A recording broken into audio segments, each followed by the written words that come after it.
Hello dear students, welcome to my YouTube channel. Dear students, आज की इस video में मैं एक इम्पॉर्टेंट पेज रिप्लेसमेंट पॉलिसी का क्वेश्चन करवाने जा रही हूँ। अगर मैं यूजीसी नेट की बात करूँ, ठीक है, तो कॉन्टीन्यूसली 4-5 अटेम्प्ट हो चुके हैं जिनमें हर बार पेज रिप्लेसमेंट का क्वेश्चन आपको आ रहा है, ठीक है। उसमें पूछा जाता है कि बताओ नंबर ऑफ पेज फॉल्ट कितने हैं। दैट इज़ रियली ईजी अगर आप मेथड समझ जाते हो, क्योंकि पेज रिप्लेसमेंट पॉलिसी के 3 मेथड हैं, first in first out, least recently used, optimal page replacement. इनमें से जो ऑप्टिमल पेज रिप्लेसमेंट है इसमें पेज फॉल्ट सबसे कम होते हैं, पर अगर हम बात करें दिस इज अनरियलिस्टिक, ये रियल लाइफ में अनरियलिस्टिक है। क्यों है unrealistic? Because it's quite difficult to take care about those pages के फ्यूचर में हमें किन पेजेस की ज़रूरत पड़ेगी, ये हम पहले से प्रेडिक्ट नहीं कर सकते। दैट्स वाई ये अनरियलिस्टिक है। अब यहाँ पे एग्जामिनर क्या चाहता है कि पेजिंग सिस्टम है, 4 पेज फ्रेम है इनिशियली जो कि एम्प्टी है, लीस्ट रिसेंटली यूज्ड पॉलिसी लगानी है और हमें बताना है फॉल्ट रेट कितना है। फॉल्ट रेट पूछा है, ठीक है, नंबर ऑफ पेज फॉल्ट नहीं पूछा, रेट पूछा है। स्टार्ट करते हैं, सबसे पहले नंबर ऑफ पेज फॉल्ट ही निकालेंगे कितने हैं, ठीक है। फिर उसके बाद हम रेट भी बता सकते हैं कि फॉल्ट रेट क्या है। किस तरह से करेंगे ध्यान दीजिएगा। सबसे पहले इनिशियली मेरे पास गिवन क्या है, 4 पेज फ्रेम है, 4 जो कि स्टार्टिंग में एम्प्टी है, ठीक है। सो मैं स्टार्टिंग में ये पेज ले रही हूँ 4, 1 2 3 एंड 4 जो कि एम्प्टी है। लीस्ट रिसेंटली यूज्ड पॉलिसी लगानी है। LRU का मतलब है लीस्ट रिसेंटली यूज्ड। इसका मतलब क्या है कि जब आपके पास सिर्फ 4 जगह है मेन मेमोरी में डाटा रखने को, चारों जगह आपकी फुल हो जाए, उसके बाद आप नए पेज को रखना चाहते हो, उन चारों में से आप किसको रिमूव करोगे? जो रिसेंटली हमने यूज़ नहीं किया, सभी से पहले यूज़ किया था। That is called least recently used policy. सबसे पहले 7 है, पेज फॉल्ट आ चुका क्योंकि 7 हमें मिला नहीं, हमने रख दिया मेमोरी में। फिर 2 भी नहीं मिला, वो भी पेज फॉल्ट है, हमने मेमोरी में रख दिया। फिर 7 ऑलरेडी पड़ा है, this is called page hit, इसको हम मिस नहीं करेंगे, मिस नहीं कहेंगे। फिर क्या आ गया 3 भी हमारा क्या है, पेज फॉल्ट है। फिर 2 वो भी हिट हो चुका बिकॉज पड़ा है, 5 भी, ठीक है। तो टोटल अभी तक पेज फॉल्ट हमारे कितने आए हैं अभी तक? That is 4। आगे ध्यान दीजिए, 3 ऑलरेडी पड़ा है, हिट हो चुका, अब मुझे 4 रखना है कहीं पे, ठीक है। अभी मैं लीस्ट रिसेंटली यूज्ड का मीनिंग आप सभी को समझाऊंगी, बड़े ध्यान से यहाँ पे आपको अंडरस्टैंड करना है, ठीक है। ध्यान से सुनिएगा। लीस्ट रिसेंटली हम कैसे यूज़ करेंगे?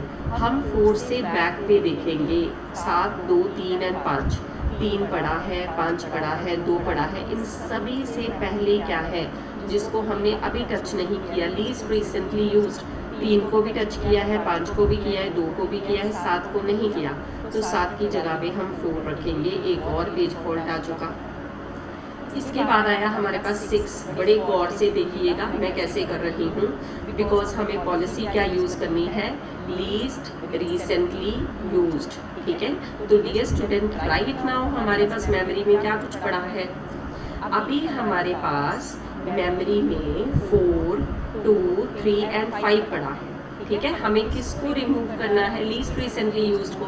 6 को किसकी जगह पे रखेंगे? देखो 6 को हम 4 की जगह पे नहीं रख सकते, 3 की जगह पे नहीं रख सकते, 5 की नहीं, 2 सबसे दूरी पे है इनमें से, तो उसकी जगह पे 6 आ गया, 1 मोर पेज फॉल्ट। फिर क्या आया 7 को देखो किसकी जगह पे रखोगे? 6 4 3 एंड 5 में से 5 की जगह पे हम 7 रखेंगे, एक और पेज फॉल्ट आ चुका। नेक्स्ट हिट हो चुका। फिर क्या आया 1 को हम किसकी जगह पे रखेंगे? 7 6 4 एंड 3 में से 3 की जगह पे हम 1 रखेंगे, एक और पेज फॉल्ट आ गया, ठीक है। तो इस तरह से पेज फॉल्ट हमें काउंट करने हैं बेसिकली। 4 पहले थे, 4 नेक्स्ट टाइम आ चुके। अब नेक्स्ट क्या आया? 5। 5 किसकी जगह पे रखें? 4, 6, 1 एंड 7 में से 1, 7 एंड 4। 4 की जगह पे हम रखेंगे 5। 6 एंड 1 हिट हो चुका, ठीक है। टोटल पेज फॉल्ट हमारे आ चुके 9। बट एग्जामिनर चाहता है हम पेज फॉल्ट की रेट बताएं, ठीक है। Page fault rate, page fault rate क्या है? पेज फॉल्ट आई कितनी है? 9। टोटल हमने कितने बार मेमोरी को एक्सेस किया था? 15 टाइम्स। तो 9/15 आएगा, ठीक है। इसको सॉल्व कर लेंगे। 3 divided by 5.6 is your final answer. Topic clear? किस तरह से किया है, क्या पॉलिसी हमने यूज की है, whether you understand this, that is the important point. We have used here page replacement policy. Page replacement policy कब ज़रूरत पड़ती है? जब हम कैश मैपिंग, मेमोरी मैपिंग की बात करते हैं, उस वक्त यूज़ होती है। क्यों यूज़ होती है? जब भी हम किसी पेज को मेमोरी से रिमूव करके किसी लेटेस्ट डिमांडेड पेज को रखना चाहते हैं तो पेज रिप्लेसमेंट पॉलिसी वहाँ पे यूज़ होती है। एंड नेक्स्ट इंपॉर्टेंट बात, पेज रिप्लेसमेंट पॉलिसी में एक ब्लैंक शीट ले रही हूँ। पेज रिप्लेसमेंट पॉलिसी की जब हम बात करते हैं उसमें सबसे इम्पॉर्टेंट बात क्या है कि पेज रिप्लेसमेंट पॉलिसीज कितनी तरह की होती हैं? तो वो होती हैं 3 तरह की। उनको यूज करना आना चाहिए आपको। जिसमें पहली पॉलिसी क्या थी? वही फर्स्ट इन फर्स्ट आउट। दूसरी least recently used and third policy क्या है? That is optimal page replacement. इसका मतलब क्या होता है? स्टार्टिंग से चेक करो, स्टार्टिंग से आगे को चेक करो, किसको रिप्लेस करें। इसका मतलब क्या होता है? करंट से बैक को चेक करो, किसको रिप्लेस करें। इसका मतलब क्या होता है? करंट से फ्यूचर में चेक करो, किसको रिप्लेस करें, ठीक है। First in first out, least recently, optimal page replacement. If we discuss about best, तो optimal page replacement no doubt best है।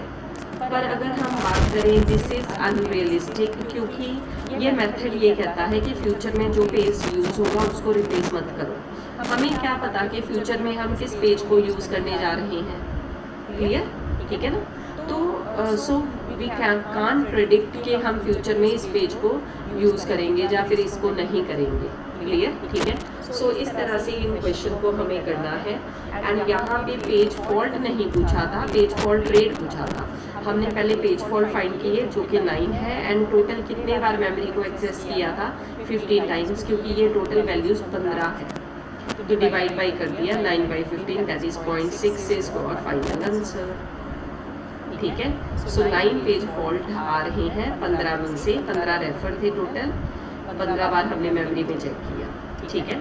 तो this is the detail and साथ में डियर स्टूडेंट्स, अनअकैडमी प्लस के ऊपर ये सारा स्टडी जो है हम डिटेल में कवर कर रहे हैं, सारे सब्जेक्ट्स, क्योंकि आपका एग्जाम जो है वो नियर अबाउट पास ही है। जून जुलाई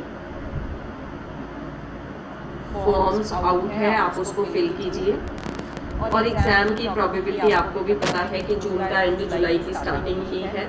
एंड उसके लिए जल्दी ही जो है रिवीजन कोर्स की जो भी स्ट्रेटजी होगी अनअकैडमी की वो आपके साथ शेयर कर दी जाएगी। उसके अकॉर्डिंग ही कोर्स इसके बाद लॉन्च होंगे, ठीक है, according to the date of exam.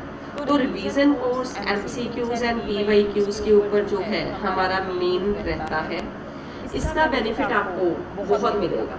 तो अगर आप एग्जाम के पास आकर भी अनअकैडमी प्लस ज्वाइन कर रहे हैं तो उसका बेनिफिट आपको एग्जाम क्लियर करने का बेनिफिट मिलेगा, ठीक है। And this is my referral code निशाएम, जिसके साथ आपको फीस के ऊपर 10% का डिस्काउंट मिलेगा। And apart from this Unacademy के ऊपर एक प्राइस हाइक अलर्ट चल रहा है, तो इट्स बेटर कि आप टाइम रहते हुए अनअकैडमी प्लस ज्वाइन कर लीजिए, क्योंकि प्राइस इसके बाद हाइक है। अभी के लिए जब आप सब्सक्रिप्शन ज्वाइन कर रहे हो तो निशाएम रेफरल के साथ 10% डिस्काउंट के बाद अनअकैडमी की 1 ईयर की फीस जस्ट 13,000 है, जिसमें पेपर 1 एंड पेपर 2 का अनलिमिटेड एक्सेस आपको मिलता है।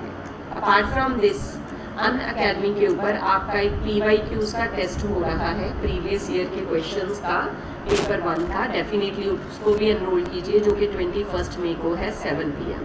ठीक है, इससे आपको खुद का सेल्फ एनालिसिस आप बेटर वे से कर सकते हैं कि हमें क्या टॉपिक आता है, क्या नहीं आता। ठीक है, so this is the whole detail about your topic and classes. Join कीजिए, एंड इस क्लास में इतना ही। Thanks a lot.